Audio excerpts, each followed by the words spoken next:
ಇಂದನೂ ಕೂಡ ಈ ಸಮಸ್ಯೆ ಬರುತ್ತೆ ಅನ್ನೋದು ಬಹಳ ಚೆನ್ನಾಗಿ ಕೇಂದ್ರ ಸರ್ಕಾರಕ್ಕೆ ಗೊತ್ತಿದೆ ಮತ್ತು ಇದನ್ನು ಯಾವ ರೀತಿ ಹ್ಯಾಂಡಲ್ ಮಾಡಬೇಕು ಅನ್ನೋದು ಕೂಡ ಅವರು ಮಾಡ್ಕೊಳ್ಬೇಕು. ಜೊತೆಗೆ ಈ ಸಂದರ್ಭದಲ್ಲಿ ಅನೇಕ ಅಗತ್ಯ ವಸ್ತುಗಳ ಬೆಲೆ ಜಾಸ್ತಿ ಆಗ್ತಾ ಇರುವಂಥ ಸಂದರ್ಭದಲ್ಲಿ ಮತ್ತೆ ಡೀಸೆಲ್ಲು ಪೆಟ್ರೋಲು ಈ ಬೆಲೆಗಳನ್ನು ಜಾಸ್ತಿ ಮಾಡ್ತಕ್ಕಂಥದ್ದು ಕೇಂದ್ರ ಸರ್ಕಾರದ ನೀತಿಗಳನ್ನು ಎಕ್ಸ್ಪೋಸ್ ಮಾಡಿ ಅವರು ಜನಪರವಾಗಿ ಇಲ್ಲ ಅನ್ನೋದನ್ನು ಇವತ್ತು ಎಕ್ಸ್ಪೋಸ್ ಮಾಡಿ ಇದನ್ನು ಮಾಡಬಾರ್ದು.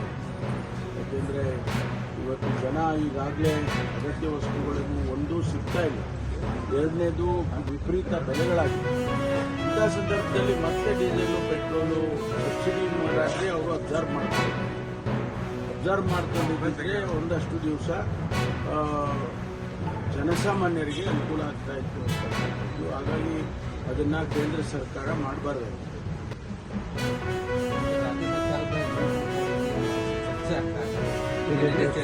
ಸಿದ್ದರಾಮಯ್ಯ ಕೂಡ ಹೇಳಿದರು, ಅಂದರೆ ಈಗ ಕೇಸರಿ ಶಾಲನ್ನ ನಿಷೇಧ ಮಾಡ್ತಾ ಇದ್ದಾರೆ. ಇಲ್ಲಿ ಒಂದು ಸಮುದಾಯವನ್ನು ಓಲೈಕೆ ಮಾಡುವಂಥ ಕೆಲಸವನ್ನು ಕಾಂಗ್ರೆಸ್ ಸರ್ಕಾರ ಮಾಡ್ತಾ ಇದೆ ಅಂತ ಹೇಳಿ ಅವ್ರು ಏನೇ ಟೀಕೆ ಟಿಪ್ಪಣಿಗಳನ್ನು ಮಾಡಿದ್ದಾರೆ. ಅವರಿದ್ದಾಗ ಅವ್ರ ಸರ್ಕಾರ ಇದ್ದಾಗ ಏನು ನೀತಿಗಳು ಮಾಡ್ತಾರೆ, ಏನು ತೀರ್ಮಾನಗಳು ಮಾಡ್ತಾ ಇಲ್ವ?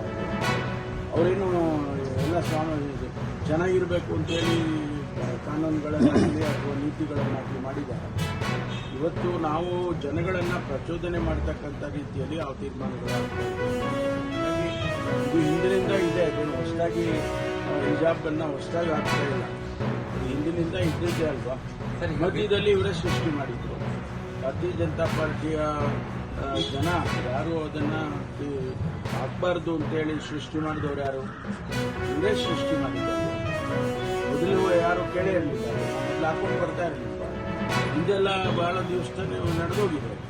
ಅದನ್ನೇನು ಹೊಸದಾಗಿ ಮಾಡ್ತಕ್ಕಂಥದ್ದು. ಪ್ರಹ್ಲಾದ್ ಜೋಶಿ ಹೇಳ್ತಾರೆ ಜನವಾರ ಹಾಕಿ ಅಂತ ಹೇಳಲಿಕ್ಕೆ ಇವ್ರು ಯಾರು ಅಂತ ಪ್ರಹ್ಲಾದ್ ಜೋಶಿ ಈ ಹಾಕಿ ಅಂತ ನಾವು ಯಾರು ಹೇಳಿದಾರ? ಹಾಕುವವರಿಗೆ ಯಾರಿಗೂ ತೊಂದರೆ ಮಾಡಬೇಕು ಅಂತ ಹೇಳಿದ್ದಾರೆ.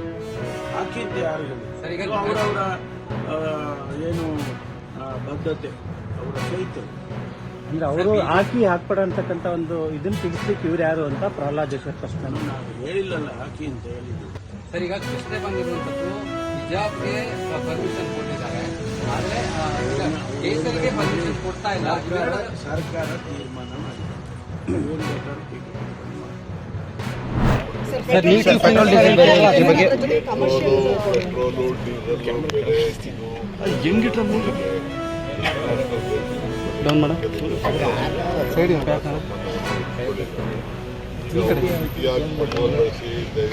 ಚಿನ್ನ ತಗೋಬೇಡಿ, ಎಣ್ಣೆ ಹಾಕೋಬೇಡಿ, ಅವೆಲ್ಲ ಯಾರು ಯಾವ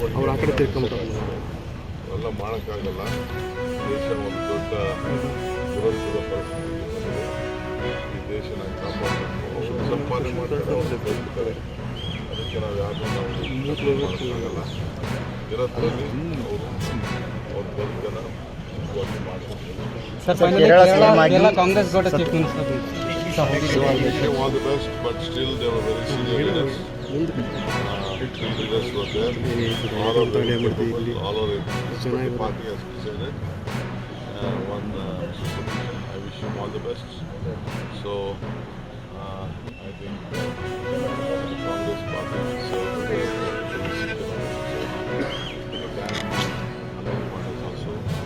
all of them have joined together. Sir, 5 state election is over. Is there any good news from the High Command, sir? To the Congress government?